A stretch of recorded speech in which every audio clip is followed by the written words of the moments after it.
Did you always have a love of art from an early age? Yep, I was always drawing and painting, and when I was at school, when I did A levels, I did art um, and sciences, and I considered doing painting then, but figured it was difficult to make an adequate living, so that's why I ended up doing medicine. But art was very much a significant part of my childhood and sort of growing up. Yeah. And when you actually retired, did you sort of take on a certain genre of art?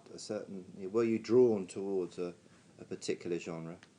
I've always been um, pretty well obsessed with Italian 15th century tempera painting, and I think it was because when I was a child and I used to go to the National Gallery in the days that you could go up to London by yourself, you go around the National Gallery and you go sort of almost, in those days you could sort of go back in time, so you can go from the modern paintings to the 18th century paintings, and they're all sort of brown and dull, and then you get back into the 15th century, and suddenly you have this pow, these bright colours because of the tempera painting and the gold, and I was fascinated because the colours were so clear and yet so old, and there was something serene about the painting technique. It wasn't as laboured as some of the later paintings. So when I was at school, I was still pretty well obsessed by that sort of painting, and other people were interested in Picasso and Magritte and Matisse, and I was more interested in Da Vinci and Filippo Lippi and Giotto, and the earlier artists. And sitting here, we're surrounded by all different types of your art. Would you say that you are more oils or watercolor or your art, the egg tempera? What is your speciality really? I'm interested in the transition between tempera and oil. Mm-hmm. So, and there actually is a mixed technique that I use, which is called tempera glassa, which is a mixture of using egg yolk and oil. And is that something that you've had to learn to use? Yeah, not many people use that, so I've had to go back to source documents. Cianini, who he did a a sort of a classic description of techniques going back at 15th, 16th century time. So yes, I've had to go back to original documentation, and also you can glean now with scientific evidence. You can glean quite a lot of information about different pigments that were used in different circumstances, and so I also read books about conservation and analysis, and the National Gallery they produce a series of booklets. Well, they're actually journals about certain analyses of painting techniques. So I'm pretty obsessed with technique. Yeah. What I suppose is your largest work of art to date, Yeah. which is The Last Supper. What was the genesis of that? Um, well, I mean, it's in the Last Supper genre, but it's not called the Last Supper. It's called The Weight of Blood. Um, I was in Florence for a month a couple of years ago um, to learn a bit of Italian, and I also took the opportunity to spend some time with this guy, Charles Cecil, at Cecil Studios, and to do some life drawing. And obviously, Florence has got some fantastic art, and so I took the opportunity to see a lot of it. And one of the paintings that I hadn't seen before was a Last Supper by a Florentine painter called Andrea del Sarto. And it's a very large painting, obviously not as famous as Da Vinci's. And it was absolutely fantastic. And you can go and see it for free. So I spent a long time, I visited 2 or 3 times looking at it. And I tried to, I was very mesmerised by it. And then I was thinking about the Last Supper and the meaning of it, and also um, the idea that it would be very unusual to get essentially a group of your friends or important men in your life together all in one place for a Last Supper, and that would be very unusual. And then I thought, well, that'd be quite a good thing to do. And also, producing a painting with 13 people in is very difficult in terms of its composition.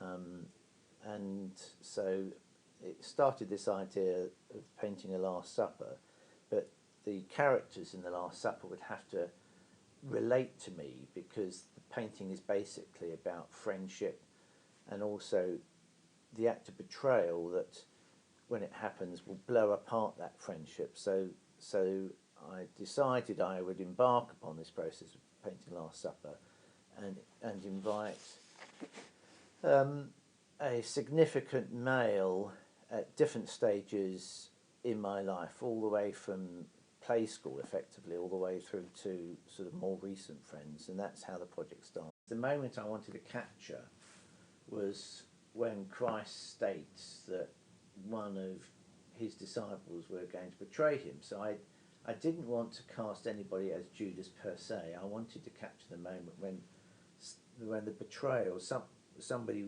was doing the betrayal, and therefore I wanted people to look at each other in the sort of that moment where people are saying, well, who is the person who's committing this betrayal? So I was more keen in getting the physicality, the relationships of these individuals in the right locations, and to get the shadows. I very much like shadows and light, and to get all the technical aspects of the painting or the composition correct, because that was the only shot I had. So from the actual mechanics of the painting, you individually photographed all of the disciples afterwards. Is that right? Yeah. Presumably to get their facial expressions right, or to your way of liking, and then the actual process from the photo shoot. What was involved after the actual photos were processed and you'd chosen the one that you wanted? Well, the actual painting is composed of not just one. I didn't choose one photo. I used all the photos to create different components. So the next step really was to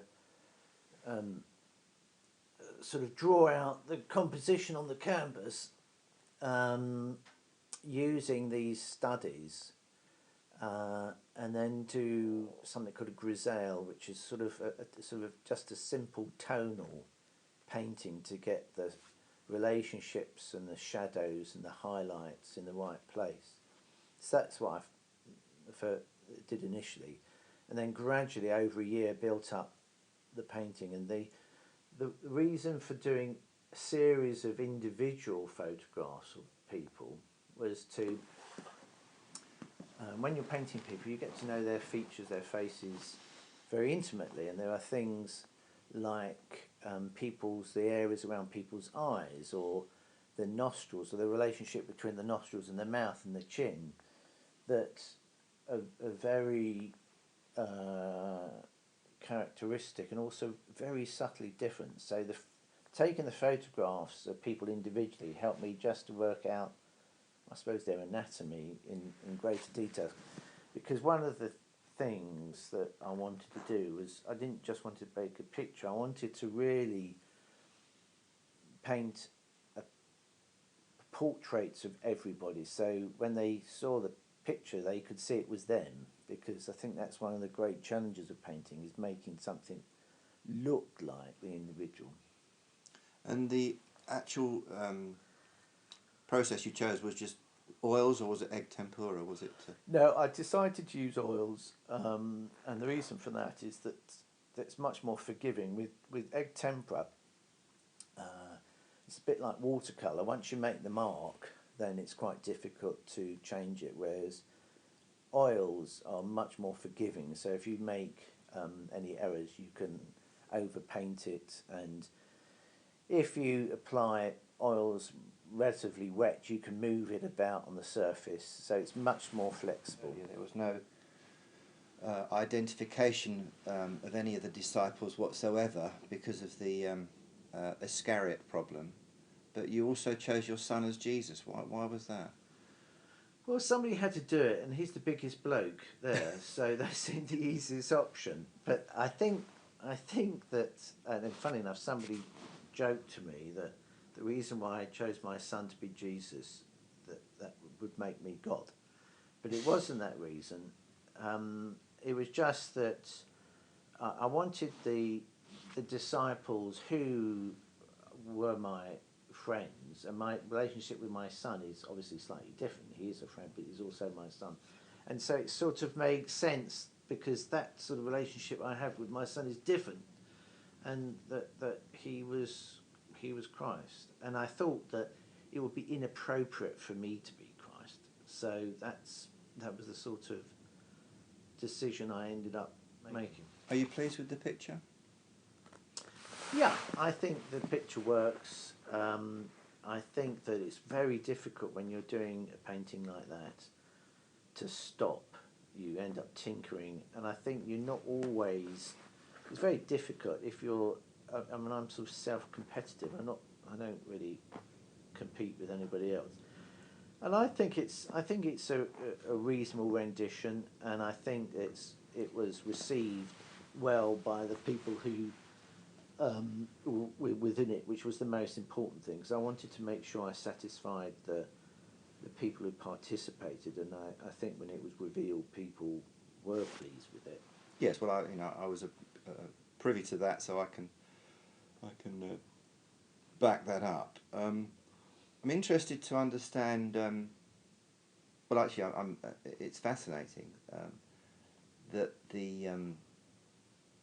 your entry into the portrait of the year is actually 13 portraits, isn't it?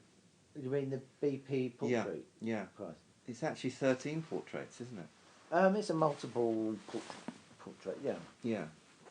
But the BP awards, there's not, a few people do multiple portraits. It's not unusual in that sense. But it must put it. I say that put you. It doesn't put you in the favourites, so to speak. But having produced 13 individual portraits is an incredible challenge, and to have done that in a year is quite remarkable. But I'm interested to understand why you entered. To be honest with you. I think that it's sort of a benchmark, really, because I'm a sort of, as we've discussed, I'm sort of pretty much self-taught, and also the paintings I do, they're not necessarily contemporary. I do what I do because I like it, and I do like religious subjects, I do like spiritual subjects, but they're not really contemporary. They're seen as contemporary by a lot of the, inverted commas, contemporary artwork. And I go to the BP Awards every year, and I very much enjoy looking at them, and I can appreciate the skill in doing it. And when I went last year, I thought, well, actually, my own painting isn't that shoddy by comparison. So I thought I would enter it just to see, how it fared when you get an expert eye who are interested in portraiture. And you've got shortlisted, which is fantastic. But whether you're shown or not, it must be immensely satisfying to have been shortlisted. Yeah, for me that's success enough. Actually.